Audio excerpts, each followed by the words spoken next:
When you're around other people, does it feel like you stick out? Like you don't really fit in? When you have to present things in front of others, do you tend to get nervous or anxious about doing so? Do you tend to prefer smaller social gatherings with close friends versus large groups of people? If you answered yes, you might be introverted. But what if I told you all of these things have nothing to do with that? Now, before you leave a comment telling me I'm wrong, I personally used to experience all three things I listed, but I'm an extrovert. So by the end of this, I want to challenge what you know and change your mind about introverts. There are three parts to what you might think an introvert is. First, let's talk about introversion and extroversion. These are personality traits that are likely the most popular psychology knowledge people know about. There's plenty of tests like Myers-Briggs that you can take to see what you land more towards, but generally, people tend to know what best fits them. And that's part of the issue. Most people think introverts are awkward, outcasts, or bad with large crowds, but it's a little more complicated. Introversion is a preference for low stimulation activities. Now, what does that even mean? If you're an introvert, you prefer to do things that allow you to reflect and recharge yourself inwardly, normally somewhere quiet and mentally involved. You might like nature walks at the park, maybe painting or crocheting, or a movie night with a small group of friends. As an introvert, it's not that you don't like people. You just like a lot of activity and commotion, too much chaos in the environment around you.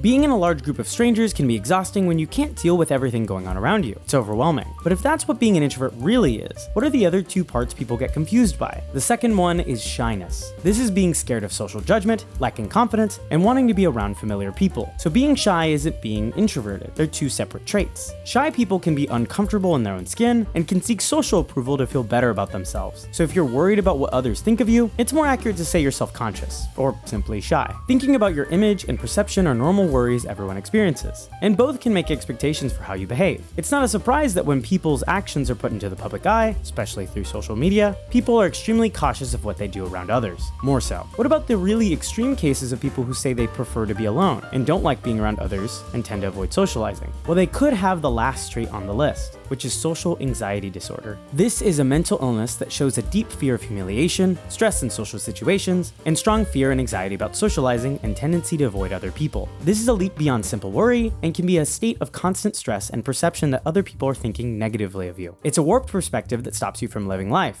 If you assume everyone hates you, why would you ever want to step outside of your bubble? Makes no sense. When we're cooped up inside, we get worse at being social, which makes you worried about getting judged, and the cycle repeats itself. Most people probably don't think introverts are shut-ins or outcasts, but it makes sense that anyone who claims to want time to be alone can have others worry, even though that's what they need to recharge themselves. Introvert or not, it's not about how many people you spend time with, it's the quality of those relationships. Sometimes it can feel like the friends you have don't check in on you how you may want them to. You might feel like the person who always reaches out, because if you don't, who will? In truth, everyone is made up of different traits, and no one is really 100% alike, no matter what any tests may tell you. And whether you prefer using your free time to sit at home reading a book with a cat in your lap, or if you would much rather be in a rave headbanging to your favorite song, you need other people. And when we understand that the differences we have aren't bad things, we can learn to treat each other a little better. If you like this video, leave a like and subscribe.